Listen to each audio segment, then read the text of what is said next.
If you're looking for exclusive content, please don't look any further than joining the Trap Talk Patreon family. Some of the best reptile keepers in this industry are part of the Trap Talk Patreon family. As soon as you join the Patreon family, you connect to a Discord. You can also tap into an Instagram group chat, connect with some of the most diverse keepers we have in the reptile hobby today. Shout out to my Patreon members and be ready for Trap Fest 2026. It's going to be one of the biggest events yet. Find all information again in the very first link in the description below. And again, thank you so much to all my fellow Patreon members out there. Cheers. Trap Talk Reptile Network, coolest reptile network in the world. Welcome to episode 807, chapter 5 of the locality and subspecies of green tree pythons. With me, of course, is Patrick Holmes and Ryan Young. And we actually have the one and only Daniel Natusch out of Australia with us. This is going to be an amazing episode. So stoked to continue this series. But before we get started, guys, this is your first time listening. What is good? I'm your boy MJ. Hit that like button, hit that subscribe button, hit that notification bell. Select all. You'll be notified of every new podcast released at this network 7 days a week. Shout out to the sponsor, ZoomEd, the #1 reptile brand in the reptile industry, just shy of 50 years now. Get your next reptile product at zoomed.com. Find all the latest products in the description below. Follow ZoomEd on all social media platforms, Instagram, Facebook, and YouTube. Thank you so much, ZoomEd and the entire ZoomEd team. Also, this episode is brought to you by Phenome Genetics. Really exciting stuff coming out of Phenome Genetics. One of my favorite things right now currently is sex shed testing with green tree pythons. A lot more to come with chondro shed testing, ball pythons, and many other reptile species. So guys, follow them on Instagram. Stay current with all new stuff happening with Phenome. There's going to be a podcast happening here soon with Phenome to get you guys even more updated on what's happening. So thank you so much to the entire Phenome Genetics team, and excited to do a lot more work with them. So shout out to Phenome Genetics. Also, this episode is brought to you by Focus Cube Habitat's #1 PVC in the enclosure. #1 PVC enclosures in the reptile game. Everything you see behind me are 3x2x2 PVC design enclosures by Stephen Ashley over at Focus Cube Habitats. Excited to get more enclosures. Go to www.focuscubehabitats.com to select from 30+ different enclosures on their website. Follow them on Instagram, Facebook, and YouTube. Thank you, Stephen and Ashley over at Focus Cube Habitats. Also, this episode is brought to you by Sundown Reptiles. My man, Brian Susan.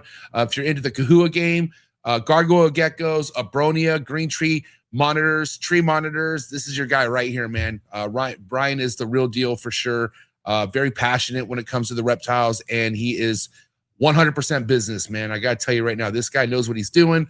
So thank you so much, Brian Susan over at Sundown Reptiles. Go to his website, sundownreptiles.com, where you can catch him at any big show in the United States. So thank you again. That's Sundown Reptiles.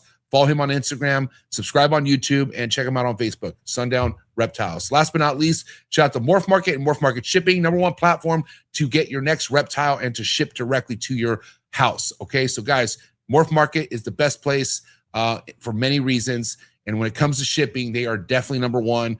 Save yourself some coin by getting your label at MORPHMARKET Shipping, and make sure you also feel at peace when it comes to purchasing your next reptile on MORPHMARKET's platform. They stand tall on representing the best breeders that we have in the hobby, so feel safe when it comes to purchasing anything on MORPHMARKET. So again, thank you to the entire MORPHMARKET team, and shout out to MORPHMARKET Shipping.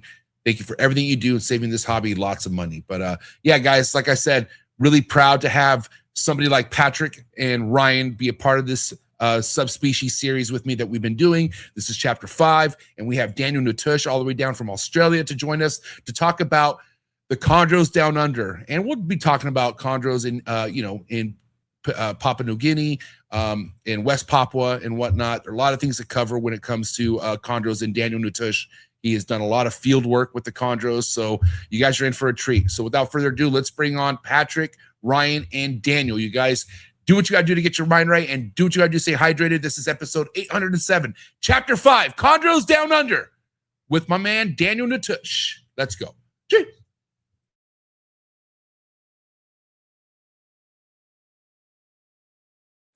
Good. You ready for do more in the future? Trap Talk podcasts? Yes. Man. Only Trap Talk. Exclusive. Yes. Exclusive. Oh. So stop calling us. Rub the spot, get the club to pop. When I come up with the crop, God love it or not. I'm hot from the hop to the rub the spot, get the club to pop. When I come up with the rub the spot, get the club to pop. When I come up with the rub the spot, get the club to pop. When I come up with the rub the spot, get the club to pop. When I come up with everybody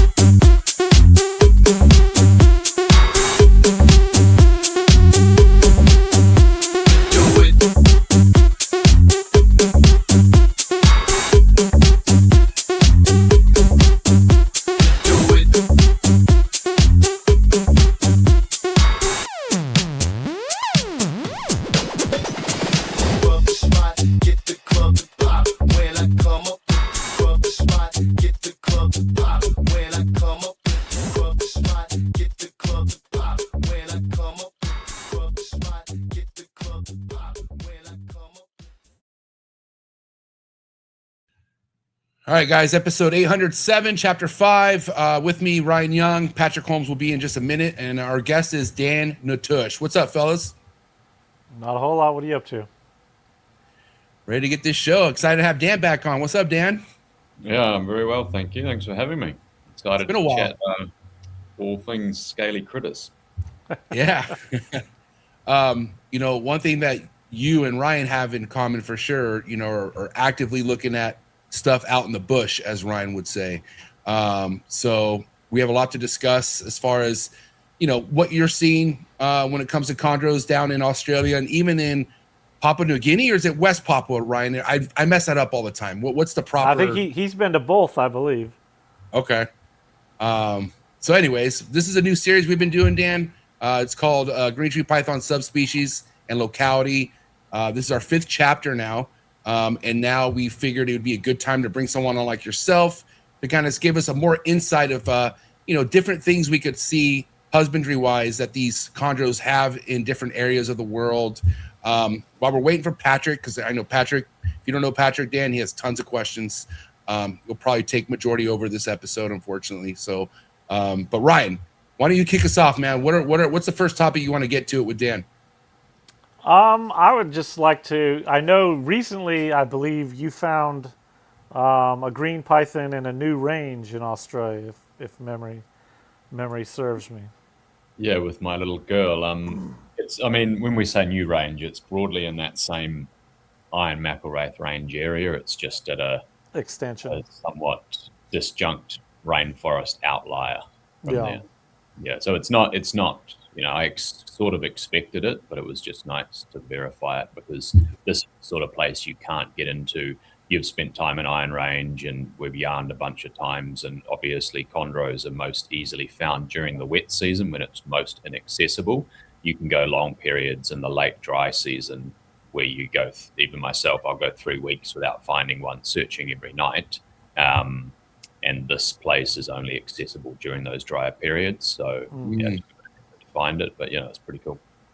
Yeah, I know. I got the first time I looked for green pythons in the wild was in Iron Range, and it hadn't rained in like 3 weeks. And the ranger was like, "Oh yeah, you guys, good luck." And sure enough, we didn't see. And then the night we had to leave, it started raining, so we probably would have had a decent shot that night, but we had to go. So. Oh, so you went all that way and found nothing? We found other stuff, but not a chondro. Oh yeah, no. Cool. But, hey Dan, I got to ask you. So, what is it about the rain that makes chondros become more appearable, or how does that work? Yeah, it's a good question. I'm not sure it's just rain related. For example, if you have a random rain in the dry season, the snakes still aren't doing much. It is really that rain linked with high temperature that you get during the summer or the monsoon or the wet season that really drives them. But yeah, well, I found, after spending a lot of time tracking them and going out every night, that really, really hot days for several days followed by rain was great for them, or lots and lots of rainy days, and then you get a nice sunny day the next day, and that's when they'll all be out hunting. I think there's a lot to do with thermoregulation. They actually, during the rainy period, it can be quite cool in the rainforest for a snake. They're not necessarily getting up to temperature. Some of these places are quite high in elevation, so at nighttime, they're actually quite cool, especially if it's raining and there's overcast during the day, so not a lot of sun. So as soon as you get that sun coming out and they really warm up, they come down out of the canopy, and then they're all hunting on the ground that night. Awesome. And here's Patrick. What's up, Patrick? What up? Have you met Dan before? No, and I always feel weird about this, like calling this meeting, but I guess it's close enough, right? Yeah, we've corresponded a bunch. I feel like we're kindred spirits. Yeah. So we know each other well. For sure. Yeah. Ryan kicked things off. We talked about Dan recently finding a green tree python in new areas. This was in the Iron Range, correct, Dan, that you found with your daughter? Technically, it's in the Mackelwraith range. Right. Yeah, and then Ryan was discussing how when he was in the Iron Range, it hadn't rained for 3 weeks, and he didn't find out. He didn't find out one chondro. Dry season. Yeah, dry season. Then I was asking Dan, why is it that, you know, when there's no rain, you don't see any chondros, and then when there's rain, you do see chondros. So I know you have a lot to bring up on tonight's chapter, Patrick. So if you want to kind of go from there, feel free. Well, I mean, I'm interested in that discussion. Were y'all still talking about that? Yeah. Mm-hmm. We were. My input was particularly uninsightful, though. We don't really know. Yeah. You guys might know better than I do. You just sort of see these patterns, and you describe the pattern, and you can see the animals after this rain or this sun, etc. And that's all very well. But actual drivers of why they're doing it, do they, you know, is prey more available? Is it because they've got a higher body temperature when it's, you know, there's a higher humidity? I don't know. We don't know the sort of causal reasons for it. Well, I bet it varies throughout. Like you said, higher up in the mountains, those animals, they probably need warmer days to be active, and then lower down, you know, closer to sea level, probably it's the opposite. It can be too hot, you know. I mean, there is that phenomenon. All snakes, the wet season is the time to find snakes. Where I did my PhD, there are no green pythons, but during the dry season, I'd do a standard road transect about 30 kilometers through rainforest. This is at the tip of Australia in the Locality scrub, for which greens have been recorded, but they don't actually occur there, I don't think. And that period during sort of, let's say, July to December, the top of the dry season, you might find 3 snakes in a night, whereas in the wet season, I'd be bringing home 30 snakes in bags. And so it's not just a green python phenomenon. That in the 30 snakes in bags is when it's really raining hard and there's good temperatures, sunshine. And so snakes in general move around when it's hot and wet, and greens are notable. But they just seem to be very, I think there's an observer bias or a detection probability linked to it, because many snakes are terrestrial, they're ground dwelling. And so in the dry season, they're still getting about a bit on ground. Whereas because greens are very arboreal, when they start slowing down, they're just sitting in the trees. And the radio tracking we've done shows that, you know, they'll spend 2 months just sitting on the same perch in a tree during the dry season. And so if that snake's not coming to the ground to feed just because they've slowed everything down, then you're not going to see it because you're not spending all your time in the trees. Yeah, I don't think people realize how cold under the canopy it actually is. And even when it's hot, you know, out in the sun, the second you walk under the rainforest canopy, it's a completely different animal. For sure. Yeah, the movement associated with rain is, I mean, that's like across the board in all snake habitats everywhere. You know, we're right outside of the monsoon season in Arizona, and so I've known a bunch of people been down there seeing all kinds of stuff, and that's in the desert.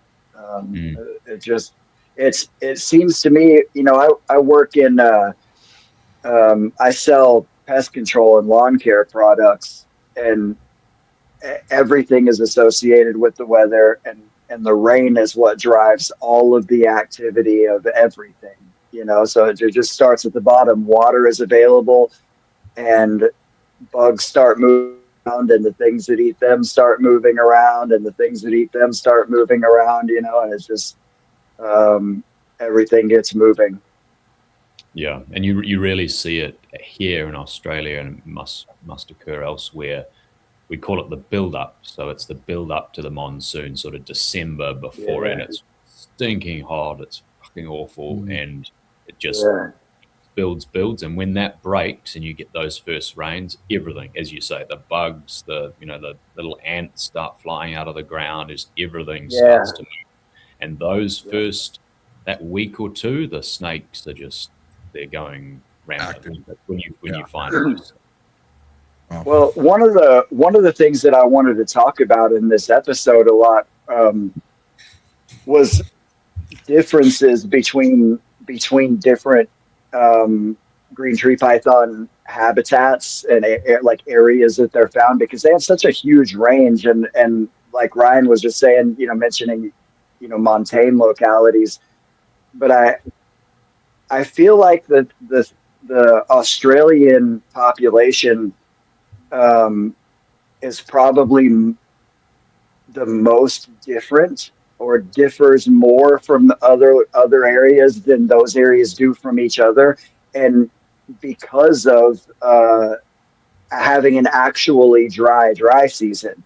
You know, there's a lot of tropical areas where during the dry season it still rains almost every day. It just rains a lot less than it does during the rainy season, right? Yeah.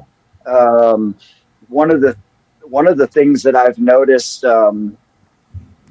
in just like listening to people talk about their observations, and then the 9 million pictures, you know, if you start looking for pictures of green tree pythons in the wild online, the majority of them are Australian animals. And it seems that maybe they're more easily observable because of less dense vegetation in a lot of settings. But the other thing that I notice is how many observations there are on the ground.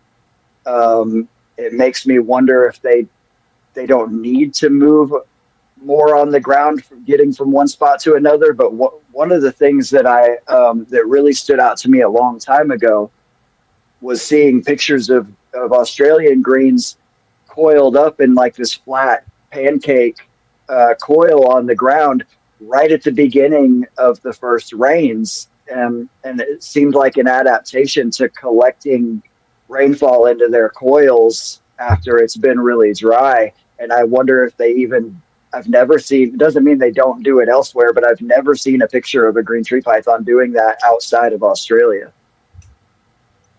Yeah, no, firstly, I think you've hit the nail on the head on that.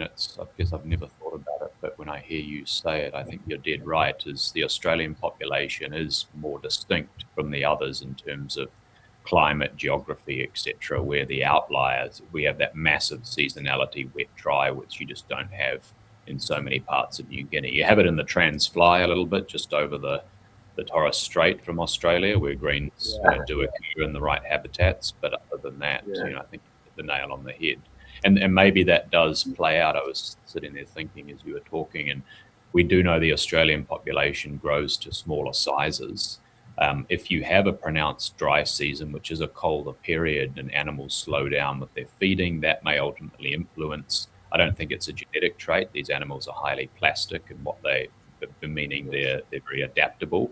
It has influenced things like head size and body size and other things, which we know that the northern populations, I know we've got 2 species now, so that throws a bit of a spanner in the works, but those purely tropical animals that have got constant year-round heat and rainfall and are probably moving and eating more do grow to larger sizes. So yeah, it may have flow-on effects beyond that, which is quite interesting.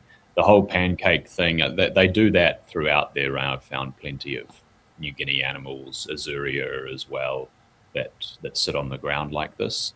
I think Iron Range is now very accessible. It's a well-known birding destination. There's birds of paradise. There's all sorts of things in there. As I think at least Ryan has been to New Guinea, it's accessible, but it takes work, right? And it's, you know, there's still a bit of, I wouldn't say it's dangerous, but at least when I was there, it was.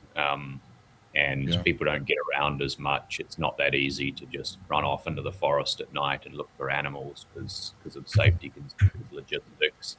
Many of the towns where people stay, the forest has been degraded for whatever reason. A lot of animals have been taken out of those places. And so getting into thick primary forest in New Guinea in a way that's logistically simple and safe is not that easy. But when you do get in there, in my experience, the animals seem to be doing more or less the same thing.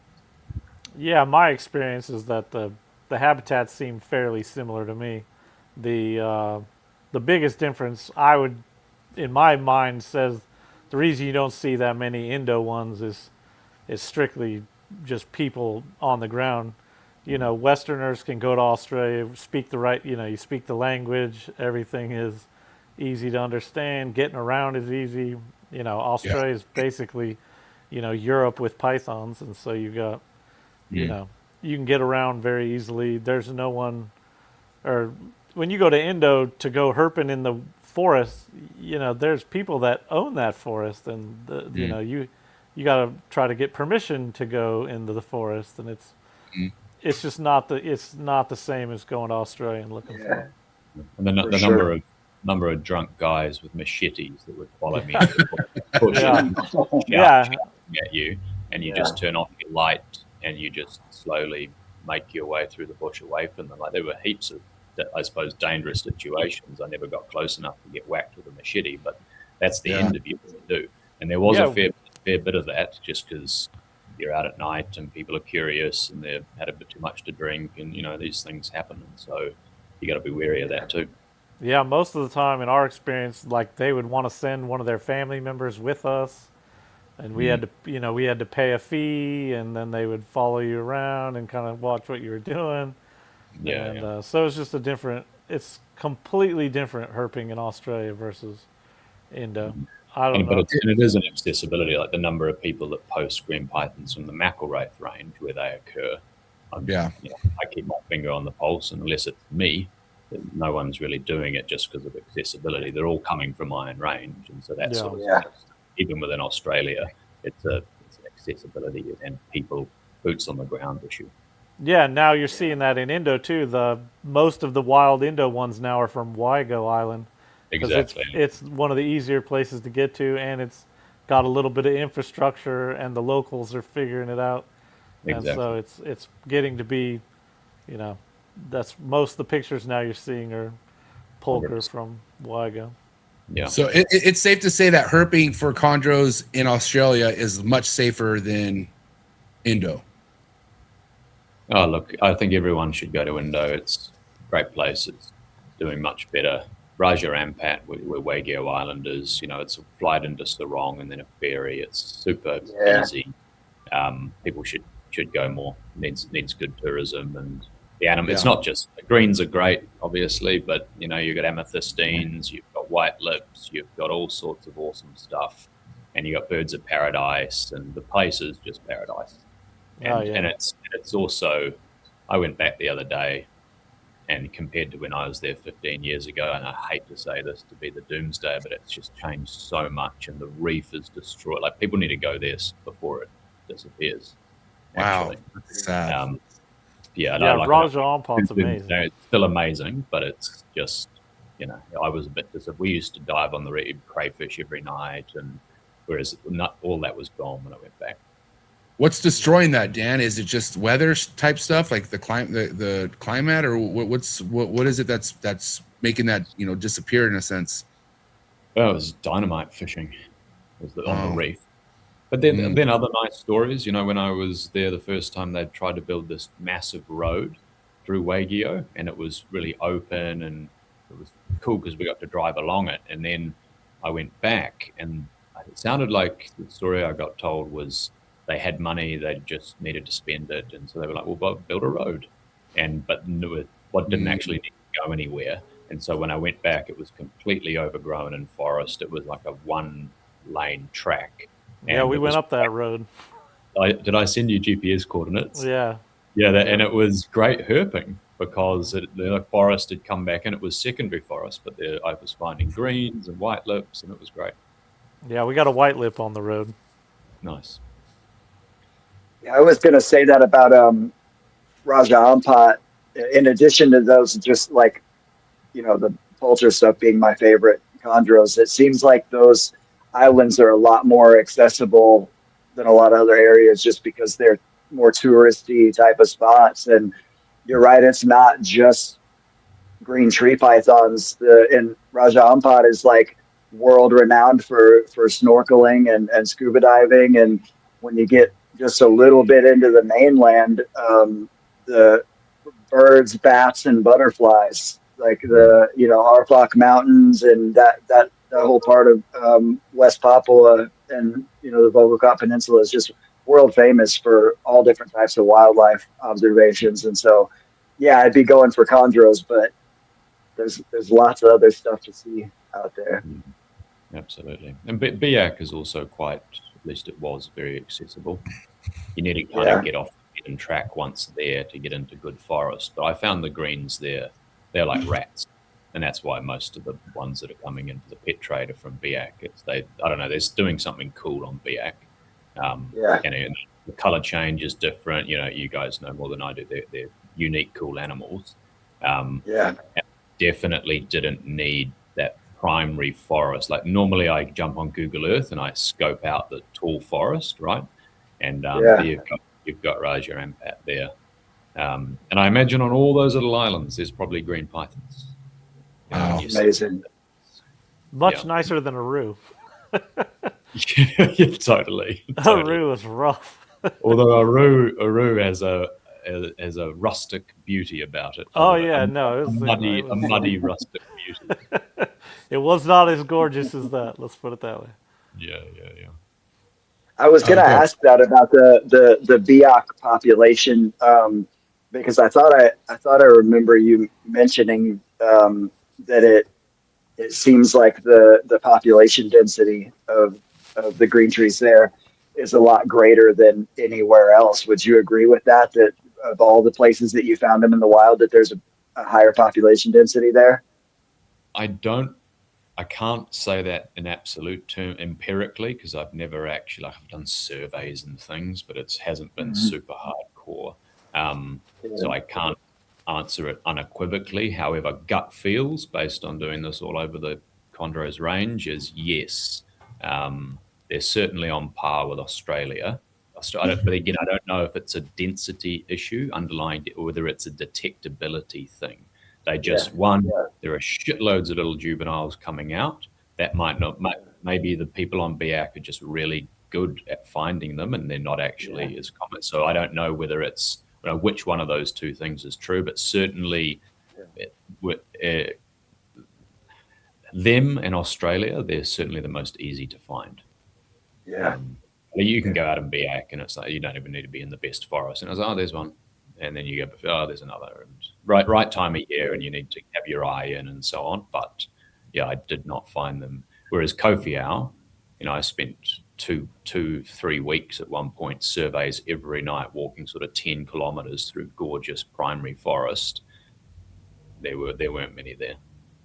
And again, that may be because of, and also not as pronounced, but similar situations in other parts. You walk through the Cyclops range, or go to Carabaga and some of these places, Lere, and they just weren't as easy to find. There may be factors that played into it, and of course you always get geographic variation and density, and you just might be at the wrong place, wrong time, or whatever. But yeah, that was my sort of gut feeling. Well, yeah, wrong place, wrong time is probably a really big factor. I mean, you have to anybody who's done any type of herping in the same spot multiple times can tell you that you can go to a spot 100 different times and get fantastic results 10 times and terrible results the other 90 times. Exactly. And to Ryan's point about Australia, I've had that same experience. You go to Iron Range in that main Cook's Hut to Gordon Creek area, and you're spending 3 weeks during the dry season and you don't find anything, and yet in the height of the wet, I think I was getting 20 animals a night in the exact same spot. And so wrong place, wrong time is a thing. Was Kofiau? Go on, Ryan. Oh, and the thing about herping, especially international travel for herping, is you basically the conditions you're dealt are the conditions you're dealt.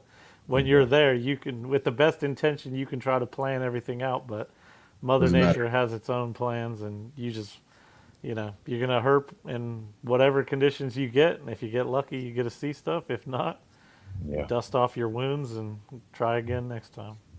Yeah.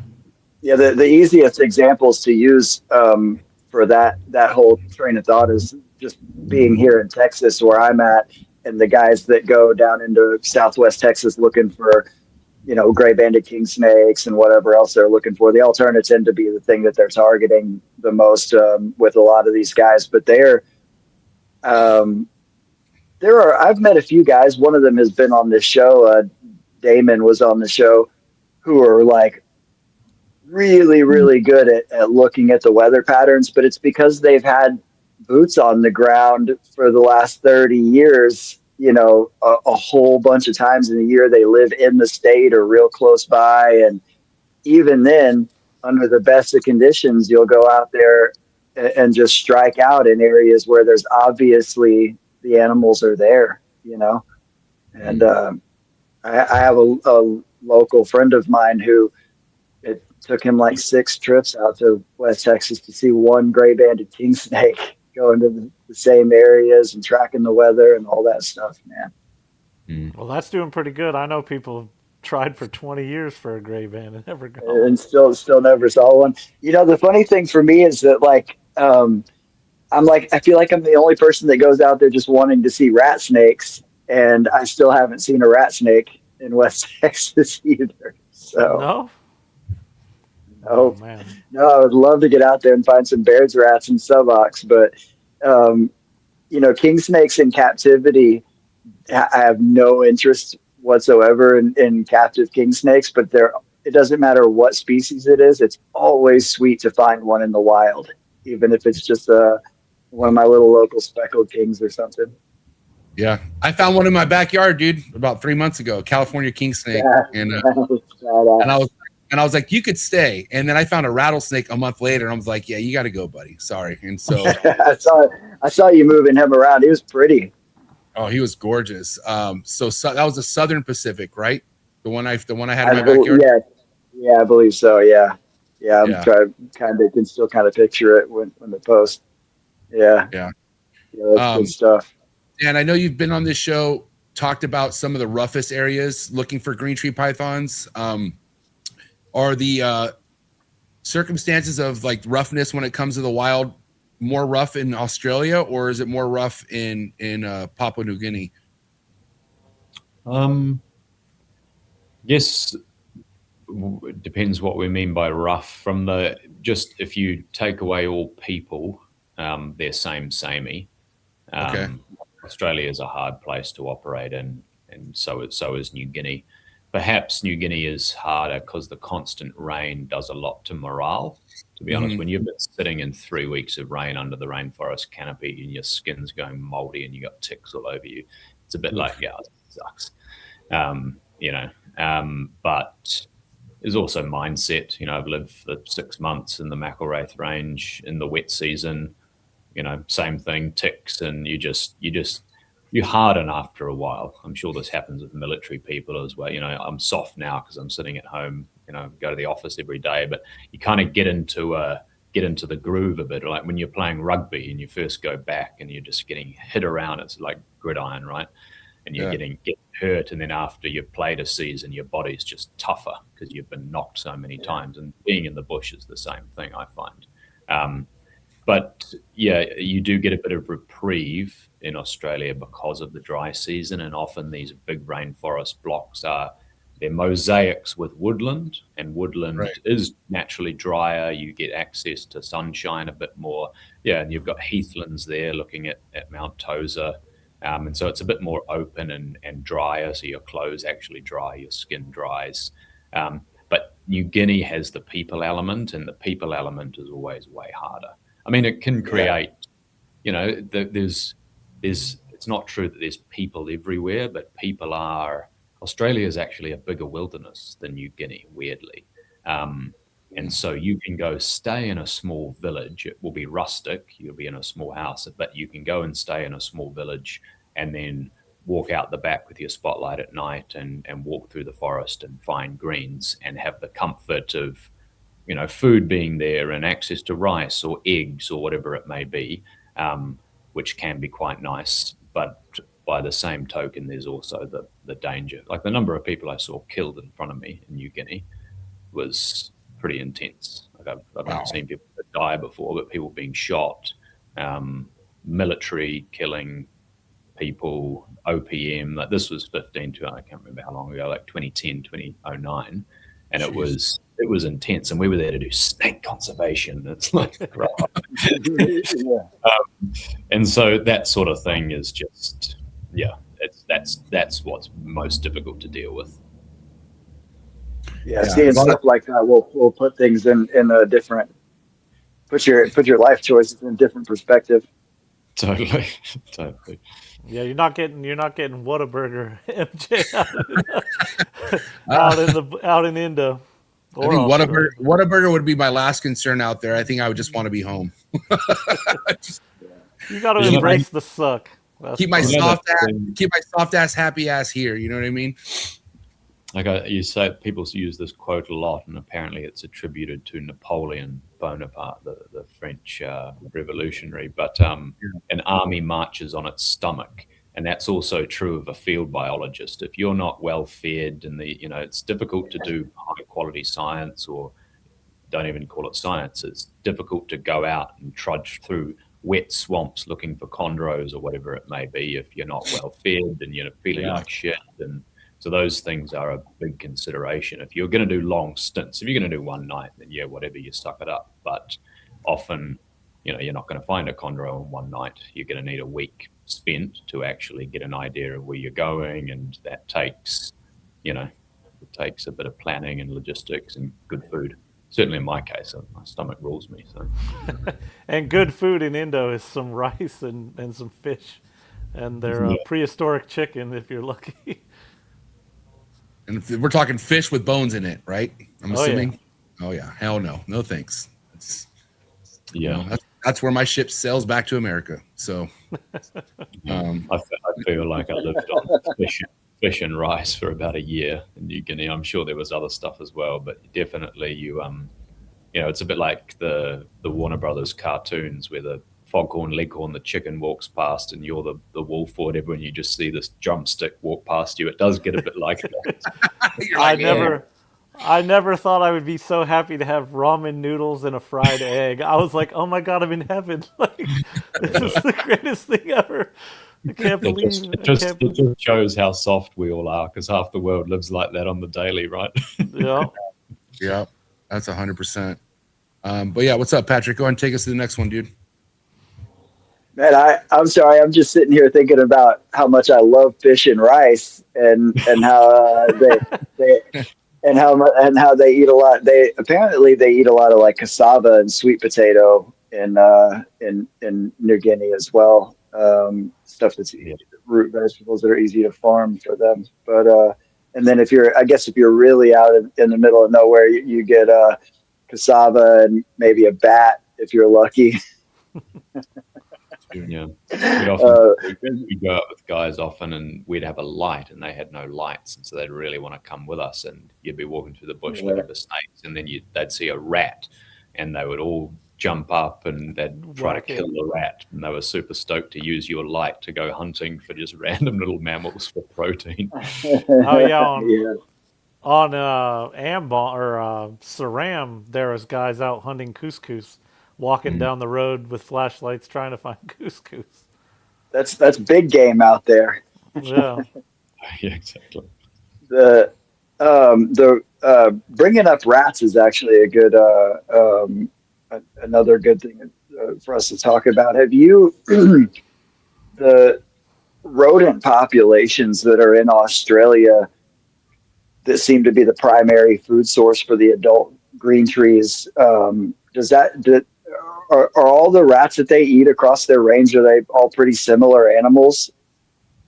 They are. They're different species, but to you and I, they're similar-sized, ratty-looking things. Some of them are those, what we call sort of old world, like Malamese and that sort of thing. And then you have rattus species. So you have like a Rattus leucopus is the Cape York rat. You have Malamese capensis, which is the older world. So different invasion periods through Asia and from New Guinea into Australia, because we don't have really any, we're mainly marsupial mammals here instead of placental mammals, of which these rats are. But more or less, despite being different, they're samey, and I imagine that the Malamese are a bit more arboreal. So the greens, sometimes they'll perch up higher on a rat run. There's a diagonal log or something that a rat might use to access the ground and the canopy, and the snake might set up an ambush along that. And then typically the other species are more terrestrial, so they're hunting on the ground for those. Yeah. Yeah. Do you see evidence in Australia of them feeding on other marsupials that are not rats? Yeah, I mean, I've got photographs of them halfway with bandicoots halfway down them. That's cool. Bandicoots are quite big. Admittedly, they have all been juvenile or smaller bandicoots. Yeah. But what else? I'd have to go back and read my own papers. But yeah, that's this sort of stuff is, that doesn't even look Australian, does it? But that sort of thing. broadtooth rat. I think it says. Okay, yeah, but that sort of thing is, they're all much of a muchness. Those sorts, and there's so many species. Yeah. Yeah. Have you noticed? Been able to observe any of that outside of Australia? Them feeding on mammals that were not rats, or anything as adults that weren't rats, feeding on any birds or anything like that? I'd have, how your memories, over time they get linked to photographs more than memories. Yeah. I can't tell you off the top of my head, but obviously we did a big scat analysis and making animals regurgitate. And there's one of the papers there. I don't know if there's 100 prey items, but yeah, definitely bandicoots. They, under a microscope, they have very distinctive hair. Birds, yeah.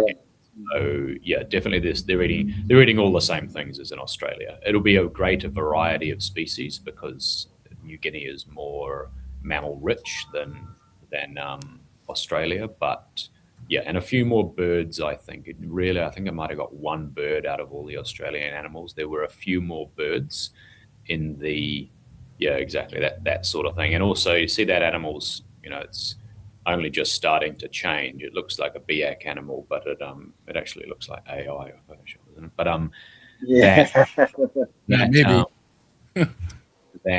that sort of size animal in the wild, that animal's sort of 60 to 80 SVL, snout to vent length, and that's the size at which they were eating birds. Whereas I don't think we ever got birds out of the bigger animals. Again, it's a sample. It's not the ultimate truth or reality, but certainly if it's any sort of gauge, larger animals are not eating birds with great frequency. Yeah, it is that photo that you just showed, I think that was actually, I don't think it was AI, but I think it was staged, like a captive situation. That the signature on that picture looks familiar to me, and I think that guy's Instagram has a lot of staged snakes eating whatever stuff. But they're clearly in captivity. They're opportunistic. They'll eat birds in captivity. And I also wonder about the juvenile prey. I know it seems like they're predominantly skink eaters. Have you noticed any variability across all the localities with that, or does it seem to be predominantly skinks everywhere for the juveniles?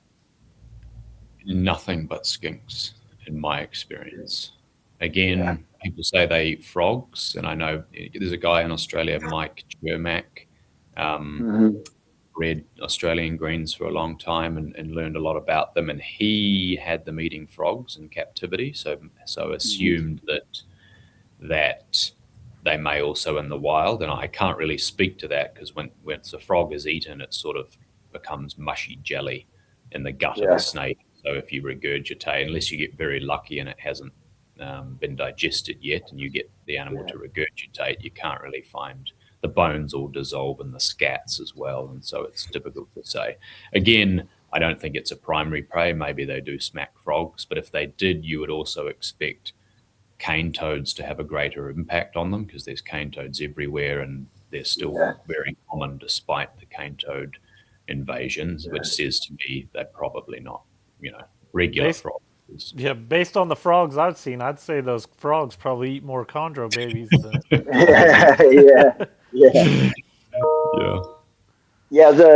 I think we always have to be extremely careful attributing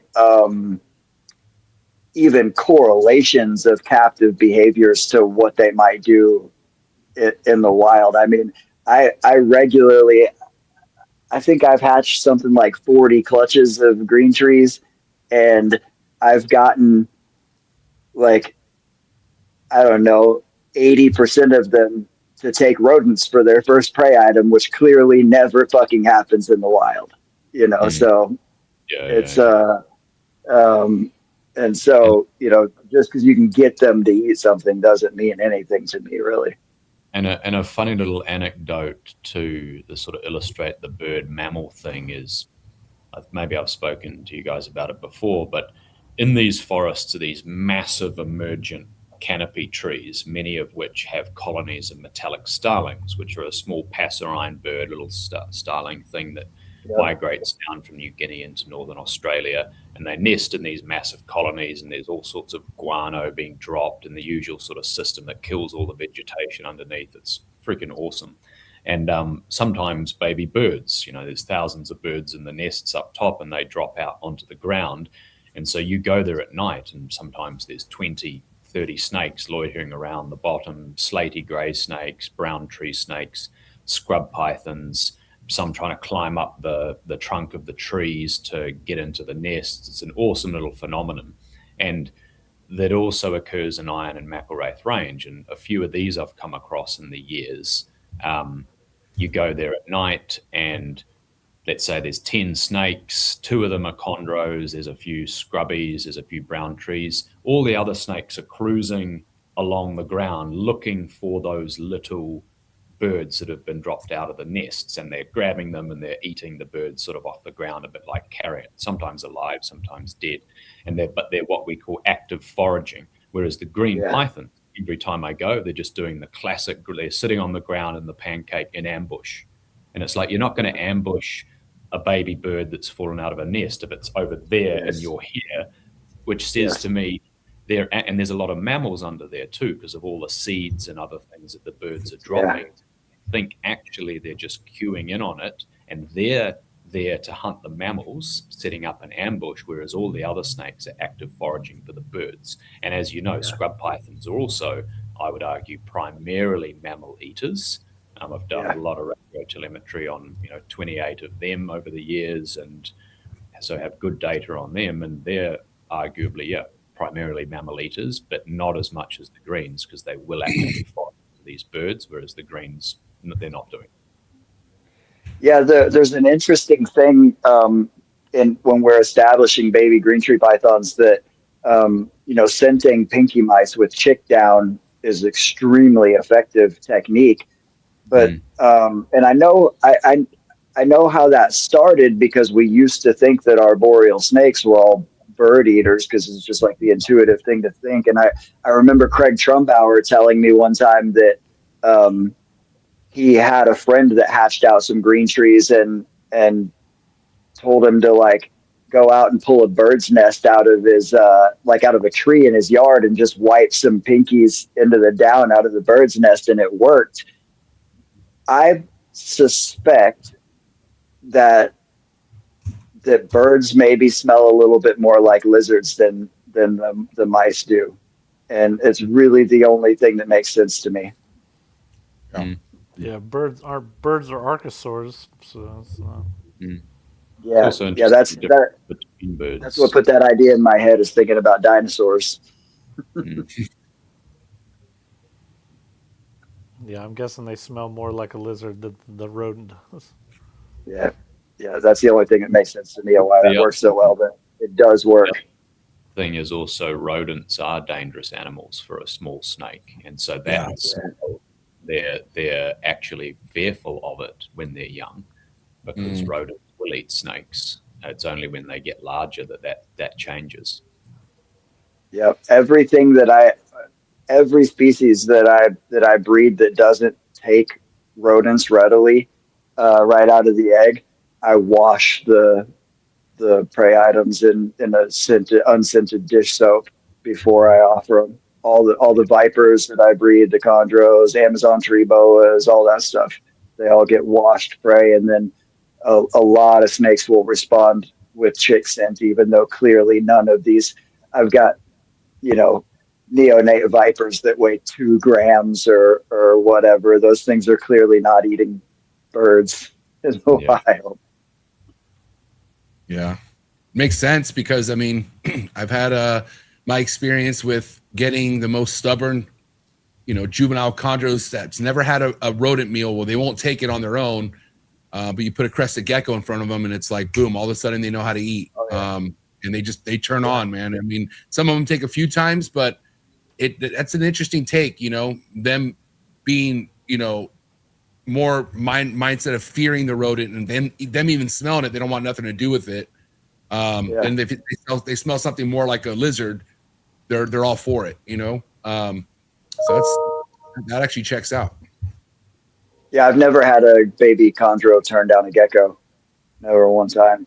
I just wish that I would take the time. I probably just have to go and pay a bunch of local kids. I really want to set up a breeding colony of the ground skinks that we have here locally. I think they would, if I set them up right, I think they would just kind of breed in captivity. But when I was a kid, I could go out and catch 100 of them in a day, but I don't think the populations are as dense as they used to be just right around here. And also I don't have time for that shit. So I need to just go offer some local kid $100 to bring me ground skinks every day for the whole season.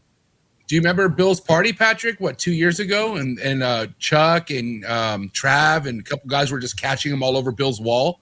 You remember that? Yeah, those are all Mediterranean house geckos, and I have those all over my house. And I have, on more than one occasion, had a stubborn viper, and I've done it with chondros a couple of times too. And I literally walked outside and plucked a gecko off of my wall and threw it into a fucking cage. Hey, Ryan, do you remember that one time a long time ago? I was asking your help about getting a chondro to eat, and you're like, just go to your backyard and go catch a skink. I got so mad at that answer because I was like, go to my backyard and catch a skink, and trust me, my dumbass went back and just was like, well, are there any around here? I found nothing first and foremost. But I was also like, I'm not the best herper, I'm not like Patrick. When I was a kid, yeah, I'm all for it, but I just feel like my old ass is not that I can't move as quick as I used to. I'm definitely not as fast as I was either. Well, good thing you only need to get its tail. The tail works pretty well. So the tail, right? For scenting. Right? These I have some tins over at my dad's house, and when I need a tail, I just go pop a tail off and bring it home and rub the pinky with that, and it works remarkably well. Look, man, I was talking to a guy at a reptile show. I won't say his name, but he used to be well known in the Morelia community, and now he does cresties. And I didn't know he had venomous stuff, until I was showing him a snake that I wasn't supposed to have at the show, and he told me he had a little room of vipers, and I had no idea. And this dude breeds cresty geckos large scale. And he's like, yeah, man. And cresties all lose their tail anyways.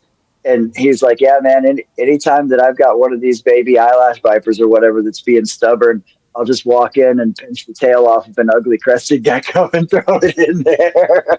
He's like, it works every time.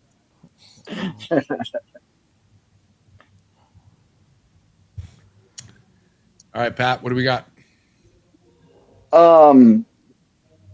Man, I don't know. We were touched. Oh, still on the food thing.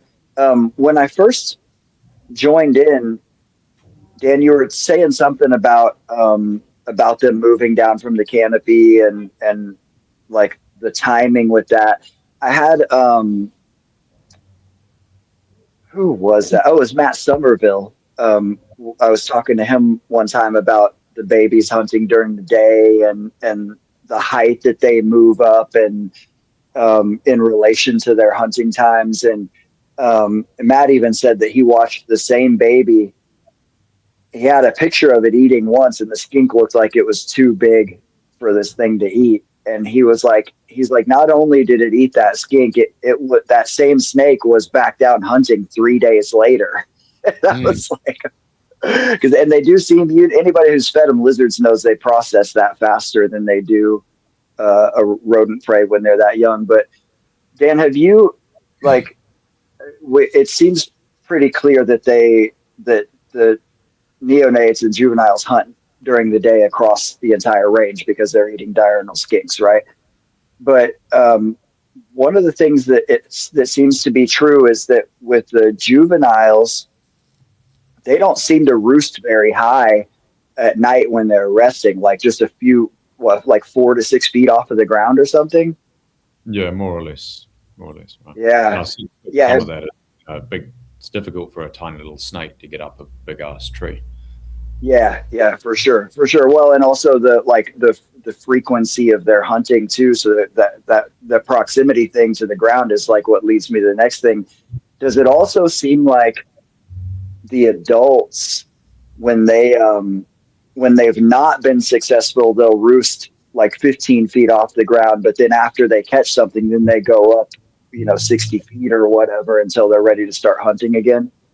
Yeah, as a general, like obviously many exceptions to that rule, but yes. And also if they've caught something, to Ryan's point, it's a bit colder under the canopy. They need to digest it quicker, so they're going to go up to try and find a patch of sun, which they can do at the top of the trees more easily than they can underneath the canopy.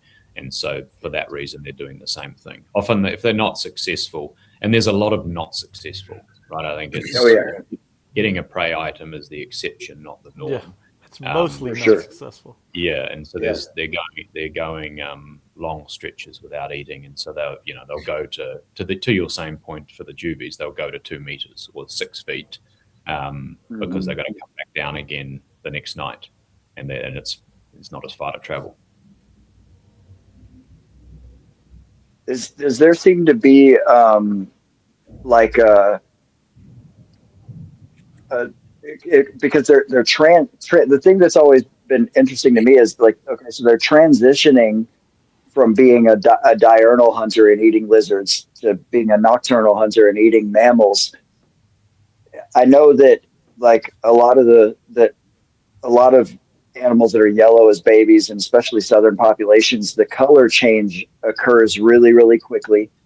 And I know you've done some work with like head shape and size changes correlated to prey changes, but like, does the shift from diurnal to nocturnal and lizards to mammals does that seem to be a fairly rapid switch? Have you made any observations with that? I can only speak to the Australian population, which arguably has the fastest color change of the different populations studied, and it is that switch in behavior is as rapid. It's mental, actually. They suddenly, I think we can't prove this, but this is what the data sort of suggest, is they reach a size where their head is physically capable of ingesting mammals, and they go boom, they change. It's not related to sexual maturity. I've cut enough of them open at that changing size, and they're not sexually mature, so that's not a thing. Yeah. But they reach this size, they can physically ingest a mammal, they change color, and then they piss off a week later and start living in closed canopy rainforest and hunting at night. It's just, admittedly, it's not, they do start. One thing to the point before is they're not exclusively diurnal hunters. Whether they're exclusively successful is another topic, but I found plenty of little yellow juveniles hunting at night. What they're doing, who the hell knows? But yes, it's there's more hunting during the day than at night, and they seem to, as they around that 55 to 60 centimeters snout to vent length. They're still yellow, so they haven't undergone the change in color, but they're beginning to hunt more and more at night. They haven't changed the habitat. They're still in that edge habitat and sun-dappled, more open areas or grassy areas, but they begin to sort of change to hunting at night. But then as soon as they do change, they're off into the closed stuff, and they must be taking small mammals. Still, they're not going to take a full-grown Cape York rat, but they figure it out. Yeah, I think it's also just interesting, all the diet analysis. You don't, even a small green python that's just changed. I've never opened one up or made one regurgitate or got a scat out of it where it's had lizard scales. They more or less stop eating lizards. Yeah, they have a really large gape. Chondros can eat very large items of food. Yeah. Yes. In captivity, that's somewhat discouraged more because you don't want to do that every week. you know, or 2 Yeah. weeks, Yeah. like people like to feed. So it's, Yeah. but they're fully capable of eating remarkably large meals. I did have one very small, forgive me, so I had one very small yellow chondro in Australia that ate a really big skink, a Glaphiomorphus or something, and it killed it. It was, Yeah. and I had that quite a lot with scrub pythons, like they'd smack a massive wallaby and they'd kill it fine and they'd ingest it, but they'd just die. And I'd cut them open, and there was no. It was weird. Some of them, like the wallaby's foot, would go straight through the gut, out the wall, out the side of the snake, and be sitting there, and they'd slowly just absorb it back in, digest the whole thing, and then carry on with life. Whereas others, I'd come and find them, and it's up. It's taken the big wallaby and it's killed it a day later. You cut it open. There's no obvious signs of damage. They just would die. And so I found that once with a juvenile green python with a skink as well. Well, anybody I think it's that's like I think it's like a systemic overload thing with that giant meal. Like if it kills them, it just kind of like it was just literally just too much for the whole system. Something like that, or a massive stress, or I don't know. Yeah. even captive snakes. I mean, you got to notice this, Patrick, with a large collection. Ryan, what were you saying? If you have a random snake die, it's almost always within 48 hours of feeding it something, big, small, whatever. But it seems like, you know, eating is actually relatively dangerous for the snake altogether. And the physiological changes that the snake goes through to even eat, their hearts get bigger. Like, and there's things that happen, it seems, that you know, can lead to instant death. Yeah. I agree. Yeah, well, the snakes know it too. I fed my current biggest scrub python. I had some like colossal rats that somebody gave me because he got rid of his big boas, and they were the biggest feeder rats I've ever seen in my life. And I know scrubs can handle big ass meals, and I gave one of these to one of my scrubs, and she ate it, and she went into her cork tube and stayed there for a month. Did not come out. She went in there, stayed there for a month, came out, shed and shit, and was totally back to normal. But she literally stuffed herself into a hole for an entire month after eating that. It was awesome. But I told this story on this show once before, I'm pretty sure. But there's a local pet store that had 2 Beox. These are juveniles that were, I don't know, 6 or 8 months old, something like that. Maybe slightly older than that. They were feeding them hopper mice, and they had them in the same enclosure, and they fed both of them hopper mice that were like pretty big meals for these snakes. And then one of the chondros proceeded to eat the other chondro.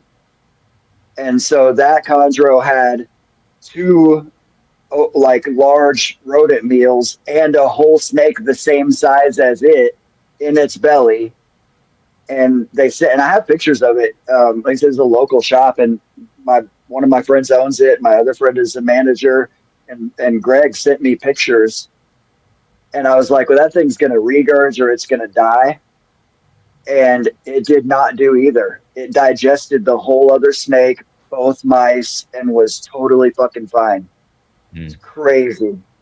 Yeah. It's crazy. When you look at the picture of it, it's like 60% of its body was like just prey item stuffed in there, just sausaged out. And I had him pull it from the cage and put it in a shoebox so it didn't have to try to purge or be stressed out by people or anything. They just put it in the shoebox tub in the back of the shop, and it sat back there and digested all of it and was okay. And I guess some of these things, like, we'll never really be able to explain it. I'm often intrigued by how robust yet fragile the human body is. You know, you have some motherfucker hit by a train and just like gets up and walks off, or maybe and it's just fine. And then some other joker falls off the bar stool, breaks his neck and dies. And you're just like, And so the snakes are probably doing it. You know, they're all individuals. There's similar things, physiologies. We don't know what's going. I think stress, you guys know this better than I do, is just causes so many other systemic problems. Stress is absolutely. You everything, and especially ectotherms if the temperature is not perfect, or if they can't thermoregulate to just get you watch the cortisol levels go up in them, and that just has all these other flow-on effects where suddenly a prey item that wouldn't have killed it suddenly does. Yeah. Yep. Yeah, hydration is a big factor there too with digestion. Yeah. Yeah, you Were you get say, a random claw or random tooth of the prey item hits the wrong thing at the wrong angle, and it just it's over. You remember my Exantic Malukin, Patrick, when I had that mouth rot situation, and it turned out an infection made it lose its tongue. It lost its tongue, and I'm pretty sure it was from regurgitating. I upped its meal size for, I think, I was feeding it small or to mediums, and I gave it like a large rat. And it, I don't know if it regurgitated. It looked like it was regurgitated, but it also looked like it could have been a bowel movement too. But that's when I noticed she had that issue with the mouth, and then she eventually, her tongue fell off, which was crazy. Regurgitation is really hard on them. It's it is not good. So yeah, feeding is something a lot of us keepers don't realize how risky it could be, especially when moving up in meal sizes. And like Ryan says, in captivity, man, we love to feed, overfeed for sure. So a lot of consequences come with that. And you do wonder, like certainly in the wild, the pythons I've studied, again, it's difficult you don't know every prey item they don't go for. Say if they're sitting in ambush, they will strike at some and not others. But I have a gut feeling based on observations, trying not to be too absolute because I can't be sure, but they will preferentially take larger over smaller prey. The big scrub pythons, they're like, no, screw you rat, screw you bandicoot. I've watched them walk straight past their face and they won't hit it, and yet they'll take the wallabies. Despite the fact that what I said about many big wallabies actually killing the snakes, still I think there is such a massive cost on the animal of feeding in general that, to your point, Ryan, about you feeding the Goliath rats or whatever to your scrubby, they want to just sit in a hole their entire lives and do nothing. The only reason snakes, in my opinion, come out is to eat and root. And if they don't have to do those things, they'll sit in a little small hole for their entire lives and just be quite happy. And they can do that if they've got a massive energetic meal. And I think there probably are, to the point we're making, is there are big costs to feeding in general. It can be dangerous for a whole host of reasons. So if they can only feed 3 times a year on big prey items instead of 30 smaller prey items, then they're going to take that risk because the cost of doing the 30 is just too great. And animals in nature tend to figure this sort of stuff out and create these equilibriums where that becomes the behavior or the preference. And we could be seeing that in snakes. Again, that's an informed opinion. It's not scientific fact, but you do sort of see this play out in nature. Yeah. Oh, and I think it's probably more like that. There's probably a huge amount of variability across different species, and when you're getting into like big ambush predators, like a scrub python, it totally makes sense. And like you said, there's like a host of reasons that it's costly. There's a risk of, you're exposed to other predators while you're hunting. You're exposed while you're eating or while you're digesting. There's a risk of injury from almost any type of prey item, So, yeah, it makes sense. Yeah, that was Patrick feeding a colossal rat. Ryan doesn't feed anything big, period. So, ever. Right, Ryan? That's not entirely true. I just don't do it as routinely as other people make a habit of. I think this is when you say that's what she said, no? Oh man. On the topic of you going out in the field and whatnot, Dan, what's your schedule like for this year or next year? Do you have anything coming up? On snakes, I mean, in 7th of August, on the 28th of this month, I go to the world's largest breeding rookery of flatback sea turtles. It's on a remote island off the coast that we co-manage with indigenous people, and That's cool. We'll be catching saltwater crocodiles, hitting them with satellite trackers. So just Saltwater. running down the beach and jumping on big crocs, and yeah, so that's a bit of fun. Then I'm in Flatbacks Sri- are cool. I Then got I'm to in see a flatback laying eggs. Yeah, no, they're cool. They're cool. It's, Coffin Beach, Port Headland. yeah, they're also over there. Yeah. Nope. That's so And cool. so there's the World Congress of Snakes in Sri Lanka, and the 1st of August. It's more an academic thing, but we'll be there. And yeah, doing a lot in Australia these days. Not really getting into nothing really with chondros. I mean, we have a conservation landscape that has chondros on it. You see them from time to time, but yeah, no real science happening anymore for me. Dan's been domesticated. I know. It's not easy, fellas. Shit. That's funny. When your next trip's coming up, right, Brian? Yeah, a couple, month or so, something like that.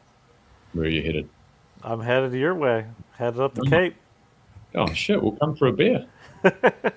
Are you? I thought you were down south now. I'm in Cairns. Oh, you're in Cairns. I've been in Okay. Cairns for years. Yeah. Oh, I thought you were fucking in Sydney or something. Where's what date are you here? Oh shit. You know you've picked another shit time. He doesn't like Yeah, I to know. disclose publicly when he's going to be leaving. No, I genuinely, it's like the August or mid-August, I think, to late August. Oh well, yeah, flick me a text or whatever, however we Yeah. communicate, and yeah, we'll catch up. It's my friend's birthday, so going over there for that. Nice. So you'll be in Cairns and then heading up to Iron Range. Yeah, I fly to Brisbane and then going up north. Yeah, cool. What's the goal on this trip, Ryan? Well, I mean, for me, it's probably an amethystine python would probably be the highest thing, but chondros be number 2, of course. I've already checked the Viridis box, so it's playing with house money now, but I haven't got an amethystina, so. You've found King Horneye down Cairns. Yeah, I have three King Horneye. Yeah, nice. Well, if you come, I live at the bottom of the hill. Often people come. There's leaf-tailed geckos and scrubbies and Boyd's forest dragons. We can grab a beer and go for a walk if you want. Nice. All right, I got to see whatever, I'm basically a passenger princess. The locals make the plans, but I'll see what's kicking around and what we can do. No, good. One day I'll make my way over there. Oh man, Yeah. you got to stop saying one day and start just put, you just got to put a date. You just got to buy a plane ticket. That's how you do it. Yeah. Because I said one day for 20 years, and then I bought a plane ticket. Because And then it was Pat, till then you don't know anything about chondros, just so you know. Okay, so I know. No, when you're Man, come, Pat, you got a place to stay with me. We got a place downstairs. You come and we'll. I appreciate that. And, just buy that ticket. Listen to your mate Ryan. I know. I have a local friend, this chick that I know, that she's just local reptile keeper, and she just just up and moved to Australia. She fucking met some guy that was over here that was from Australia, and she literally just I didn't hear from her for a couple weeks, and she's like, "Hey, I moved to Australia." wow. All right, she really bought a fucking plane ticket. She must have found a keeper. Yeah, or she just really likes Australia. Yeah, either way. Yeah. Oh man. Yeah, I've always been obsessed with Australian reptiles and Australia and Australian animals in general, literally as long as I can remember. And then, of course, the whole Steve Irwin thing got my attention when I was a kid too. So, Right. I mean, not so much of it. I was 16 when the Crocodile Hunter premiered, so I wasn't super young, but yeah, always wanted to go to Australia. And of course, seeing a green tree in the wild is top of the list. Well, you know, Pat, they have a direct flight from Dallas to Sydney. I don't have to lay over in California and Japan No, first. it's like a 16-hour flight though, but it's fucking a direct flight.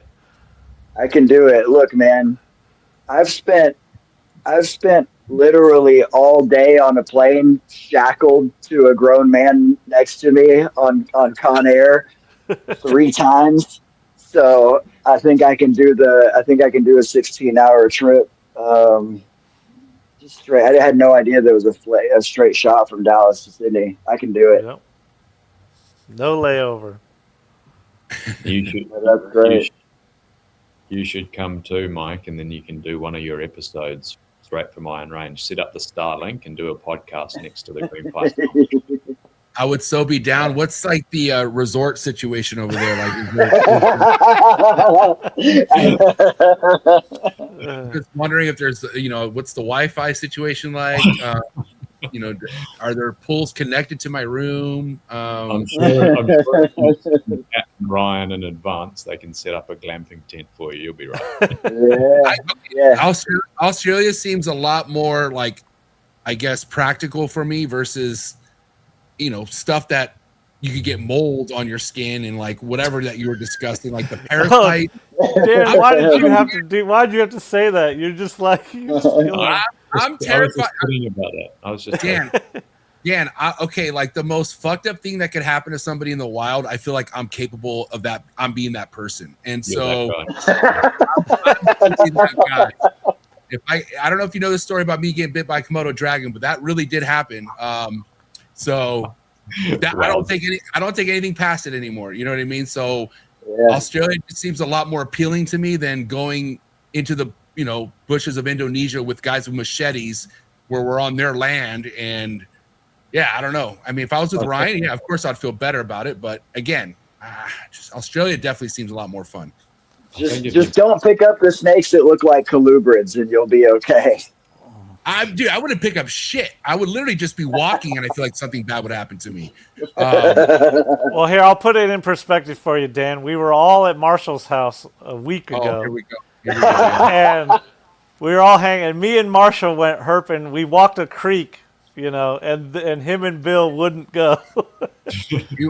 They went herping for turtles. Me and Bill stayed back, went herping for burgers. And we found our burgers for sure, and it was delicious. We had a great time. But honestly, Ryan, I was so happy you had a good time. I just wasn't trying to go into the swamp waist deep. It's not a swamp. It's a flowing creek. It was awesome. It was a swamp. Yeah, I saw the pictures of Ryan out there in the creek. That 100% would have been me out there, selfies with a snapping turtle. If you're not a selfies with a snapping turtle kind of guy, I don't know that I can fuck with you that much, man. Thanks. So appreciate that. Just quickly, so there's a guy called Ryan. There's a guy, Ryan Hart, who lives in Iron Range, who has like an eco lodge. You can literally fly and be picked up, stay in a lodge, and you can drive along the road in Iron Range in your aircon vehicle with your torch out the side with your music blasting and drive along the road, and it's one of the best places to find chondros. So you can do it. It's no longer the thing it used to be. Yep. I think I've seen that place online. I feel like somebody I know online was posting from that spot. Yeah. I can't remember what it was. I can't remember what the name of that place was, but I got to get you and Marshall and Bill out there. Dude, if I had the right shoes, I swear to God, I would have went. But I had these brand new Balances that cost a lot of money. I just could not. I just take your shoes off, dude. Shoes come off. I'm not going to go barefoot into the swamp, Patrick. That's how things happen. You know what I mean? Like, I'm good, bro. Like, shut up, Ryan. Look, hey, I will say one time I was driving back to Texas from Louisiana, and I saw an alligator off in what I thought was just a ditch. The ditches in Louisiana are different than they are in Texas. And I jumped out of the car, and I see this alligator that's like 20 feet from the road, and so I just pull my fucking shoes off and my socks and pull my pants up and past my knees. And I step in thinking I'm going to like walk out to where this baby alligator is. And the first step I take goes up to my fucking knee. And I was like, but I was still committed. The second step that I took, and I'm fucking barefoot. The second step that I took, a 4-foot alligator jumped out from underneath the step that I was taking, and it went up to my hip. And I was like, yeah, okay, I guess I'm not going after that alligator out there. Yeah, you're not doing that in Australia. Their alligators bite. Yeah, I know. American. I've never worked with the saltwater, but I've worked with Niles, and the difference between an American alligator and a Nile crocodile that are the exact same length is fucking, it's night and day. Those are two entirely different animals. Although, Completely different animals. Florida that the other day, right? What was that? Yeah. Tell that girl from Florida. Oh, yeah. I mean, there's definitely alligators that do bite people, but salties, Salty's different, bro. Mm. Yeah, the power of a crocodile, pound for pound, the power of a crocodile is just, it's completely different than an alligator. Mm. Well, I think alligators just as powerful. They're more placid and less fucking. I disagree. They're definitely more placid. They're also when you're handling them, the physical power that crocs have is just crazy. Mm. I've raised both. I've never really worked with bigger ones, but I've raised both a lot of caimans and alligators and one Nile crocodile to the like, I don't know, 4.5 feet long, probably the biggest ones that I've ever just handled by myself. And the Nile is just a completely different animal. And the caimans too. The caimans are more powerful than crocs. They're just more explosive. And it's fucking terrifying. Yeah, I'm not going I'm not gonna go running around in the fucking creeks and estuaries in fucking Australia. I'll stay my ass in the fucking boat. You got to go for a swim. Hey, speaking of going for a swim, what's that river right there that's called, Ryan, that you showed me videos of? And it's like there's like warning signs like do not cross here because there's literally saltwater crocs waiting for fish to cross or something like that. Cahill's Crossing. Oh my god! So there's reportedly people that gotten eaten there, right? Or they've gotten killed there. Yeah. What do you know about that place, Dan? There's a lot of crocs. A lot of big crocs. Yeah. Yeah. There's plenty of a lot of crocs around in general in Australia these days. It's the hunting. Yeah. Well, the thing that's different about crocodiles versus like other large predators is that most large predators, bears and sharks and shit like that, when they say they're not really people eaters, they're not really people eaters. They just occasionally somebody gets killed and eaten by a bear or a shark or whatever. Crocodiles fucking hunt and eat people. Well, yeah. We are on the menu. There's no question about it.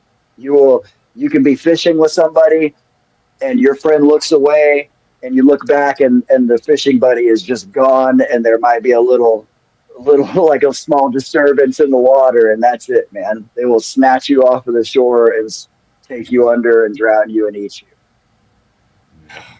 Dude. Oh man. So come on, MJ, you want to go out in the bush?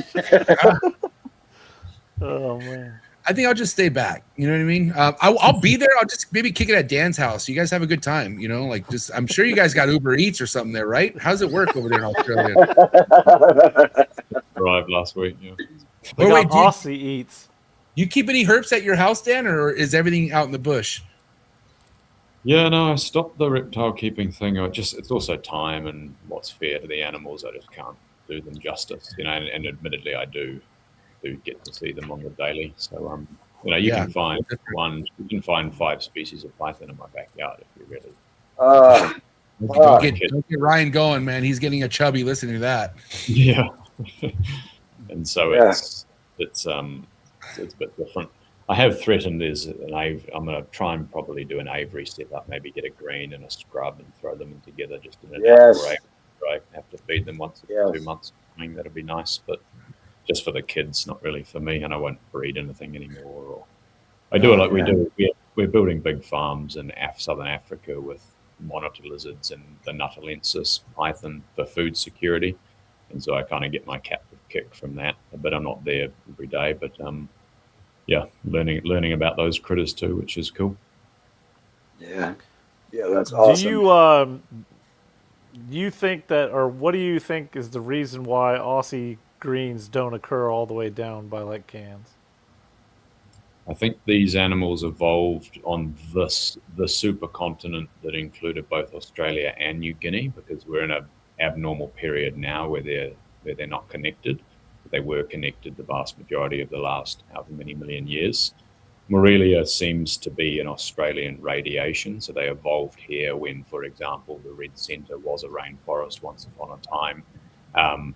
And then everything moved over. These things, well, they co-occurred in New Guinea because it was one landmass. And then things like green pythons, they stayed, or they, I guess, evolved in the rainforested areas, which was primarily New Guinea. And then this radiation that's come down, which all the genetic data support, is a more recent incursion of green python back onto Australia.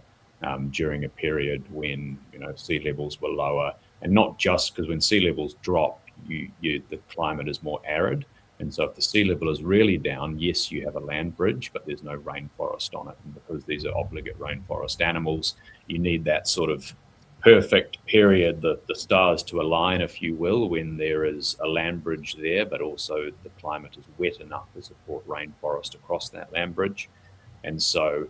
Yeah, these animals have come back down from, when I say evolved here, they evolved from a common ancestor that was rough scales and a whole bunch of stuff in that area. And so they've come back down, and because Princess Charlotte Bay on Cape York is a big arid zone and a big flat, low-lying area, there's no deep incised refugia like you get in those big granite areas in the Iron and McIlwraith Range. Rainforest persisted there. But it didn't persist across that Princess Charlotte Bay dry belt, and so it couldn't get into the Daintree. And because it wasn't there earlier, because the animals sort of evolved in the rainforest areas further north in New Guinea, when they came back over that perfect equilibrium of land bridge and good habitat, they didn't make it all the way down to Daintree. Yeah. Some of the more mobile animals did, or things like cassowaries and so were probably always here across the whole place, but you see it with, there's no cuscus, there's no tree kangaroos in Cape York, there's no cuscus south in the Daintree, blue-tailed monitors, Dorianus, eclectus parrots, palm cockle, all these different species that are Keith Horneye, yeah. Keith Horneye, all that stuff is all more recent New Guinea radiation back down into all. So you can almost say to Ryan's point earlier, to Patrick's point earlier about this Australia being quite unique. It is a bit of an extra limited population of green pythons, like a lot of the Papuan fauna is. We're not in its core range. We're on really the periphery of its range because it's come back down to Australia. Not in the last 5,000 years when the land bridge was there, but the genetic data suggest around 200,000 years ago, and a lot of the pollen core data that's been taken throughout the Torres Strait, where we can look at what the vegetation was like over time, shows that it probably happened around 200,000 years ago. Yeah. Now, originally, like green pythons from Australia, you can genetically tell them from other southern green pythons. It's like Arus and Marukis and stuff like that. It's just not a large enough genetic distinction to be a different taxa in essence. So there are genetic indicators of each type. Yeah, I think there's about a 1% divergence, whereas it's about 7 or 8% between Azuria and Viridis, north and south of the range. Well, 1%, that's not nothing. We're barely more than that from a chimpanzee, and we're not even in the same genus. There it is. Well, exactly. As you know, a lot of this is arbitrary bullshit anyway. Scientists trying to draw lines where they should or shouldn't exist. You gotta draw a line somewhere. So that's what we tend to do. but it is Yep. all, you know. Well, Yeah, I Ryan. I don't think there's even like huge, like complete genetic divergence between any organisms on Earth. I think I read that we share 30% of our DNA with daffodils. I think we share 70% of our DNA. Yeah, I was gonna say it's like 70 or 80% of. with a lettuce. That's the Yeah. cliche saying is 70% of our DNA is shared with a lettuce. Yep. Yeah. So, have you noticed? So, with 7% divergence north to south, have you noticed any significant or consistent behavioral differences between northern and southern populations? There's the aggression thing. They're definitely a more aggressive animal, Azuria, in my experience, and Biak tops the pops. But still, the northern populations are all a bit more bitey and flighty than Viridis are. Other than that, I just, despite having probably a little bit more experience than most, I don't have enough experience with the northern animals. Behavior is always a tricky one. It's less quantifiable. I don't really, and the habitats are different. You just, But my layman's answer is not really. I'm sure there are differences, but I just haven't spent enough time or seen enough animals just sitting there watching them. I've never radio tracked the northern animals, so I don't really know, to be fair. The only thing that I see in captivity is that Biak animals are very, very consistently, significantly more active than any of the other chondros that I've kept. But when you're stuffing them in a box, it's hard to say why that actually is and whether or not it'd be the same in the wild. Sure. I mean, it could very well be. They're, as you know, they're super unique, that little island. It's cool in so many different ways. Yeah, absolutely. Can you speak on differences you saw in Viridis, like between Aru and Southern New Guinea and Australia? Southern New Guinea, we're a bit more active. Again, when you throw them in a box, you're taking them out of the bush and you're handling them, right? But Aru is more similar to Australia and they're just big puppy dogs, super docile, almost lame in a way, whereas they had a bit more life in them, those Merauke, Tanamera, Waropko, Mindotana type animals over that side. But otherwise, not hugely. They were pretty uniform. There's definitely bigger differences, say, between Pulcher from Sarong and Tarensis from Jayapura, that sort of thing. And then obviously Azuria from Biak again. But the Viridis, pretty uniform across the range.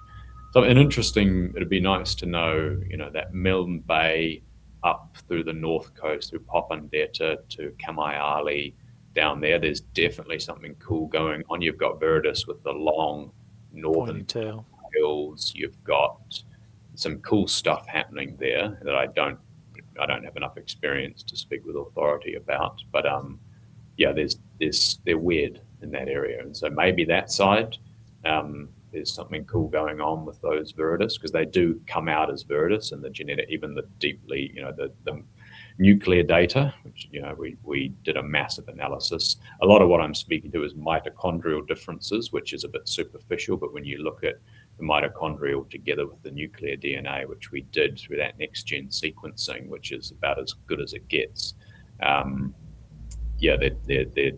are different. I mean, sorry, they're Viridis, but they're a different type of Viridis.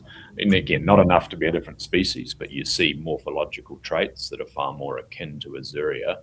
And you did, unfortunately, it's difficult. We managed to pinpoint areas of sort of 50 kilometers, 25 miles or something, where somewhere in there is where Viridis and Azuria are meeting.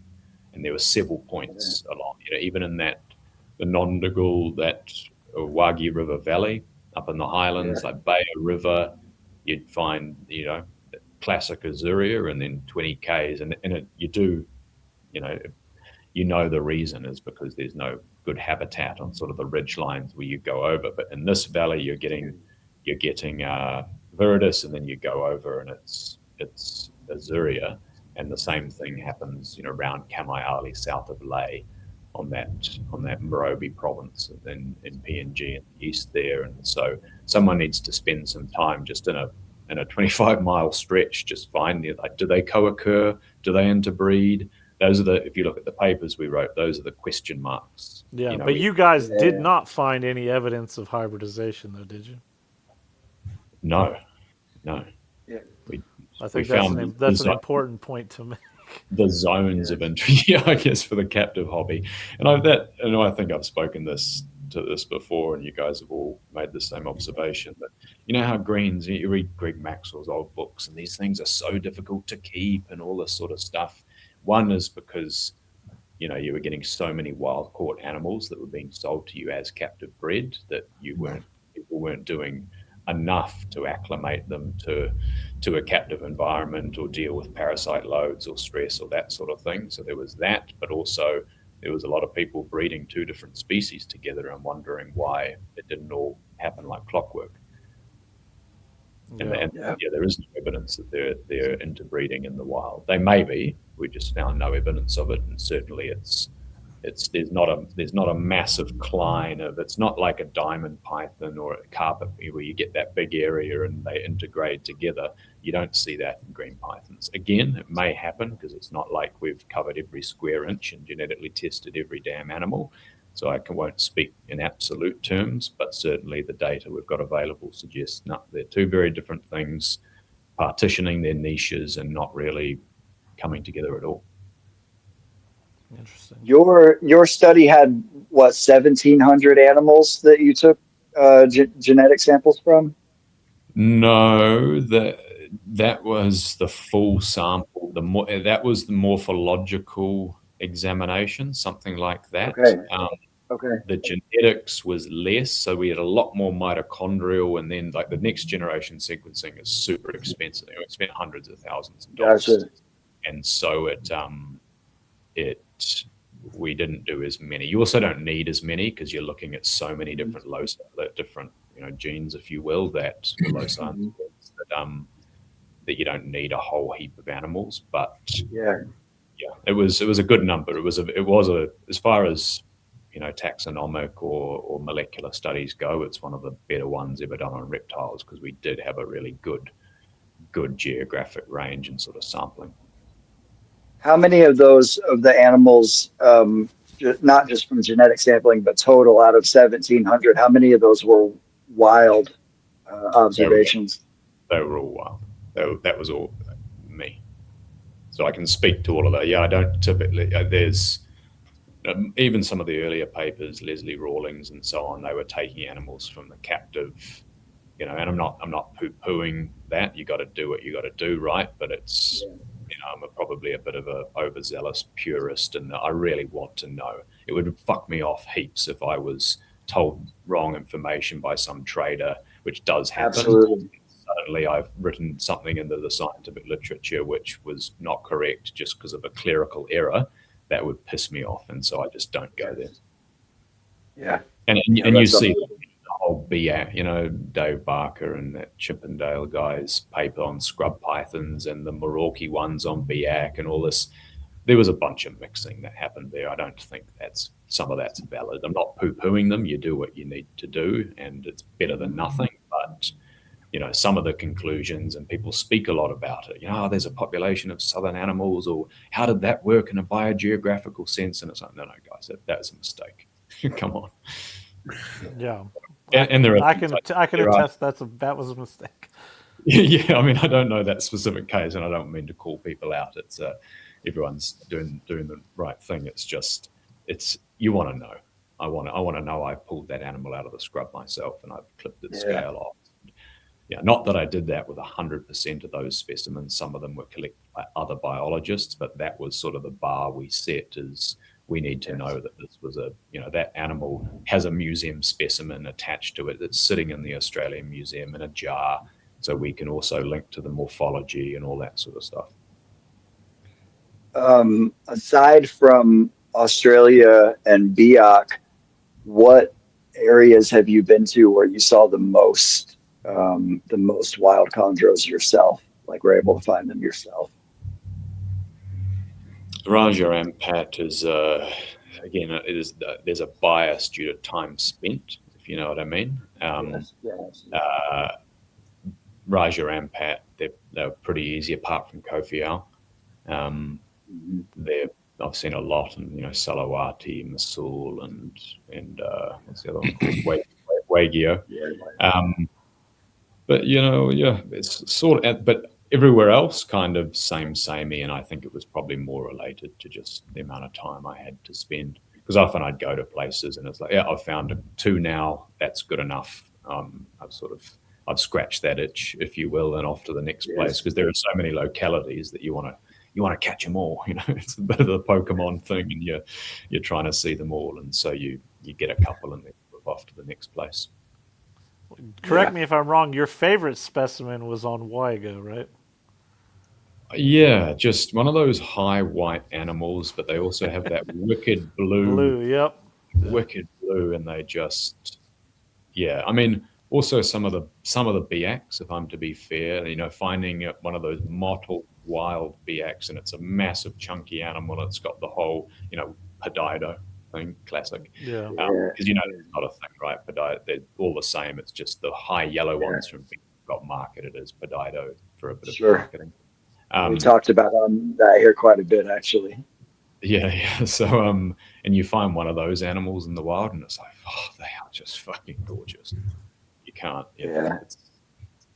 But certainly if you want more of that natural look, some of those, and they all have, as you'll know, Ryan, they all have that high white.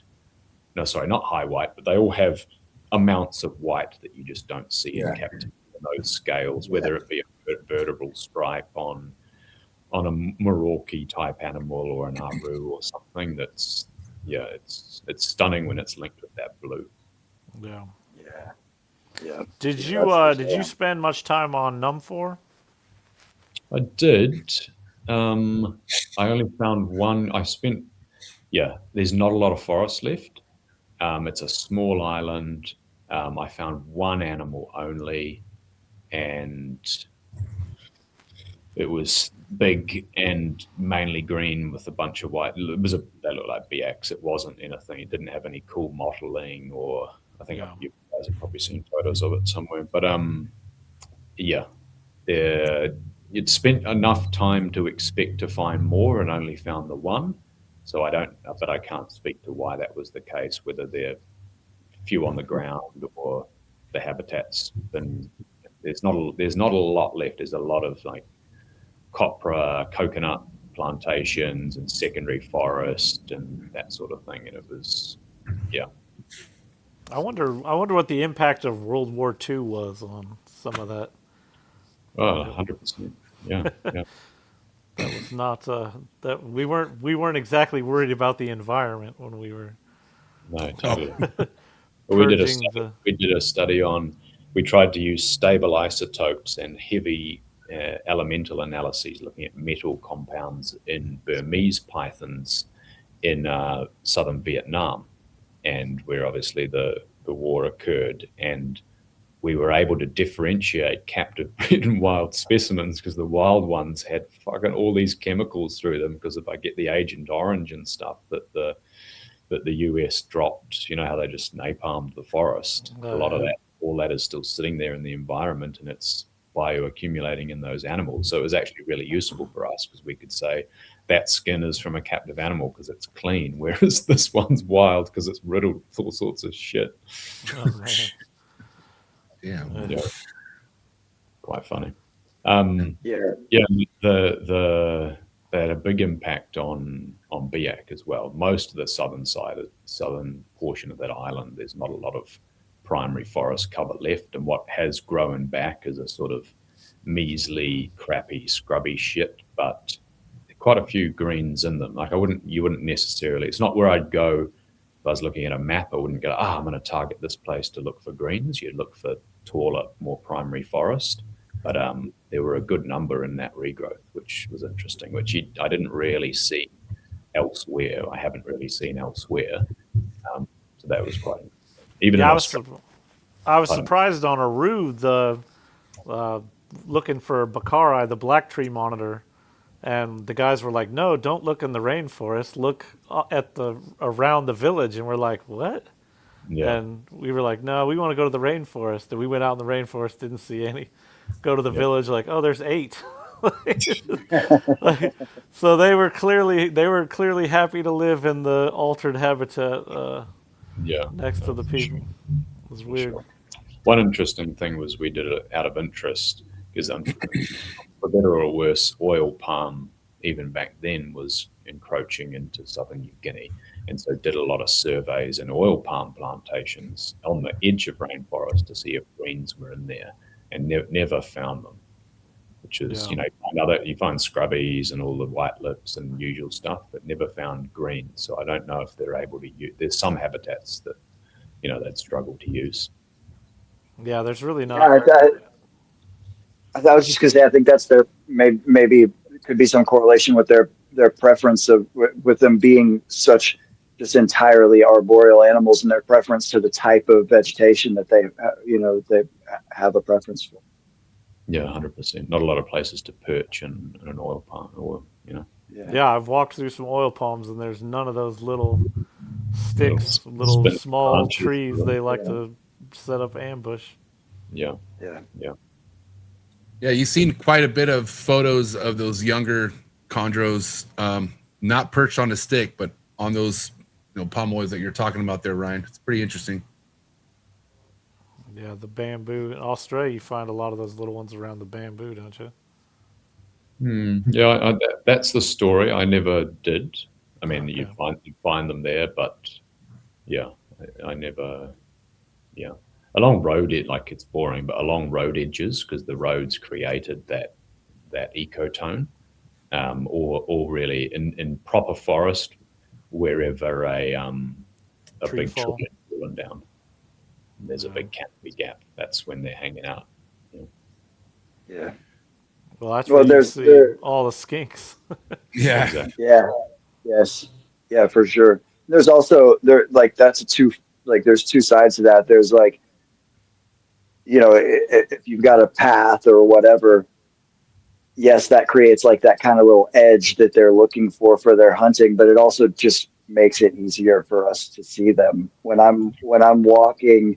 If I'm out at a park around here at night, I'm going to see the most copperheads crossing the path that I'm walking on, but it's because they fucking blend in with all the leaf litter on either side of the path. There's just as many, if not more, copperheads on either side of the path, but I'm just noticing the ones that are right in front of me. 100%. Yeah. All right, let's land the ship, boys. Let's do a wrap-up topic or question. Ryan or Patrick, whoever wants to go first. I got to think for a minute if it's All a right, wrap Ryan, up. You're on the hot spot, buddy. You're on the hot seat, buddy. Man. Dude, come with a good one, dude. Come on, Ryan. What? I guess Aru was an interesting place to me, so I kind of want to hear your take on Aru. Yeah, Aru arguably was one of the coolest places I've been in New Guinea, simply because I found it very authentic. There wasn't a massive Indonesian influence back then. It was very Papua Nauruan, and what's the main? Is it Dobo is the main island? And so we got off there and onto Cobror and others, and yeah, the forest was amazing, super intact. People lived really traditionally, culturally.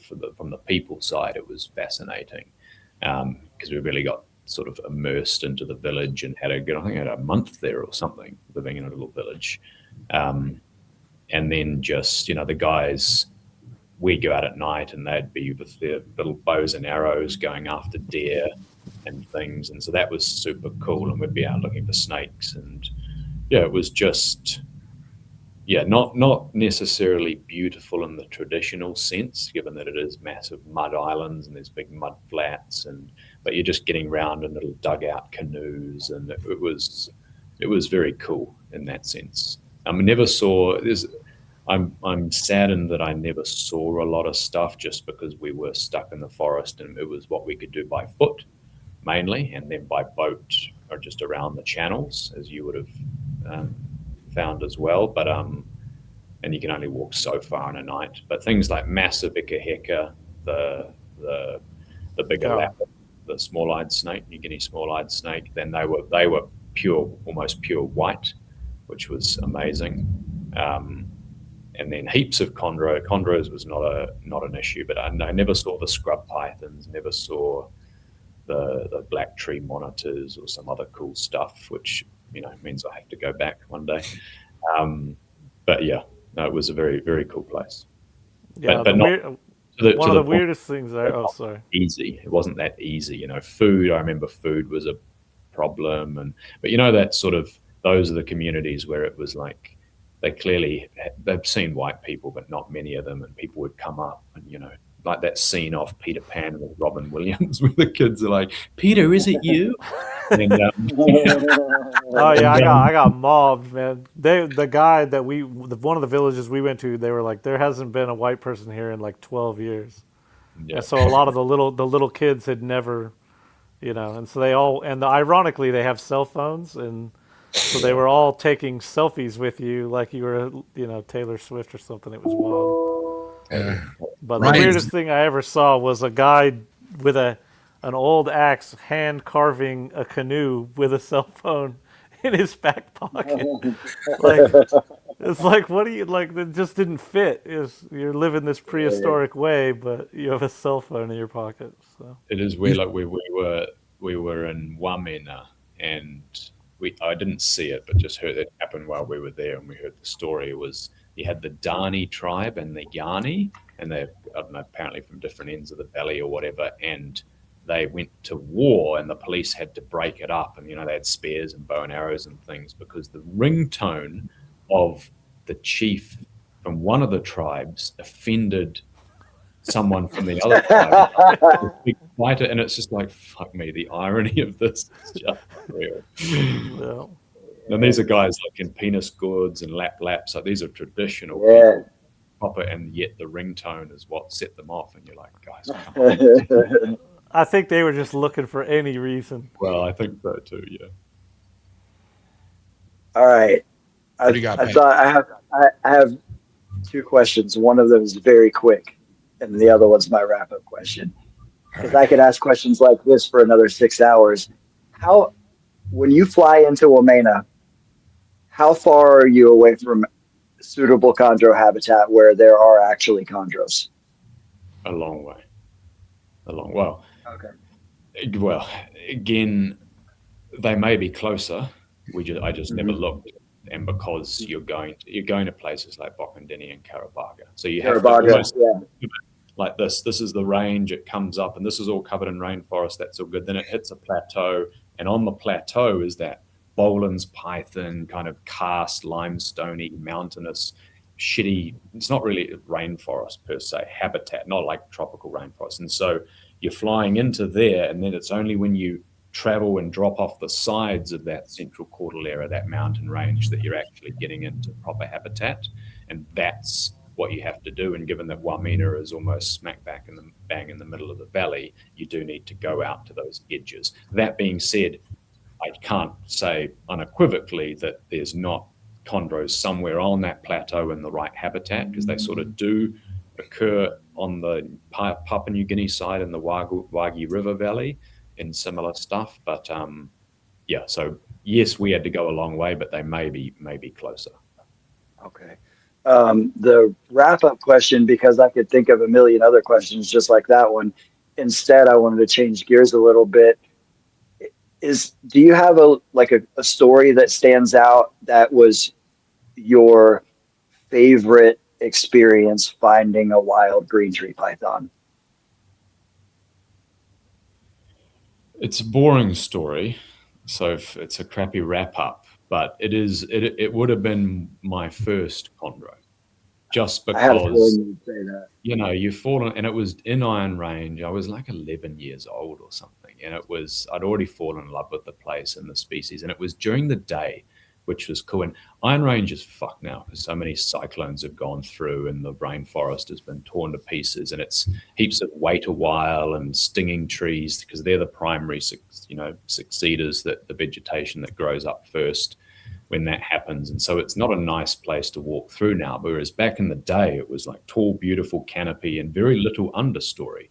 And it wasn't that difficult to find greens where, you'd look through and it's just tree trunks and nowhere for a green python to hide during the day. And then over there, you see that a tree's fallen down and there's a whole bunch of scrubby shit. And so you'd go there, and if you looked around hard enough, obviously not every time, but you could find green pythons reasonably easily during the day. And finding there is something, as you guys know, about that little green turd wrapped up in its beautiful, the way they do. I don't know, man, that's unreal. And you sort of have that shock moment where you're like, am I looking at that? Yes. And you sort of pinch yourself, you're not in a dream. And that was a very special moment. Now I couldn't care less when I see them, but back then, I'm kidding. Back then, that was very special.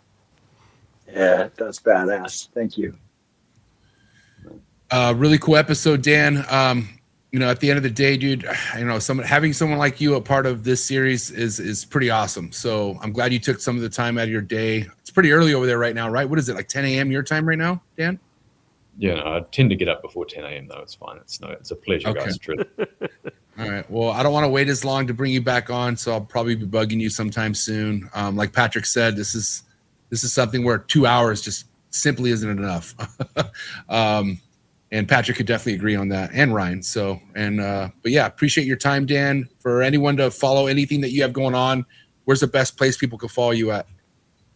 You follow it's called People for Wildlife. It's a NGO I run. It's not just snake focused, but it's pretty cool. So join us on Instagram or wherever and follow that. And I post a bunch of shit to there. So yeah, cool. Or I'm on Instagram too, but I'm probably less cool. So follow People for Wildlife. All right. I'll put that link in the description below, guys. Go give it a follow. I follow that page. I love it. So keep up the great work, Dan. Thank you so much. Patrick, as always, thank you for your time. Ryan, appreciate you, buddy. Thank you so much. But it's a wrap on this episode. So give it up for Dan, Patrick, and Ryan, ladies and gentlemen. Awesome.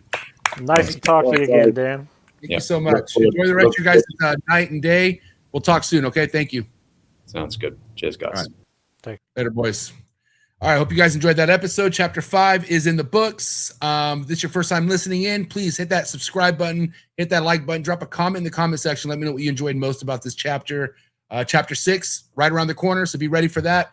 And yeah, quick word from our sponsors, and I appreciate all the love and support, guys. Thank you so much. What an episode, what a chapter.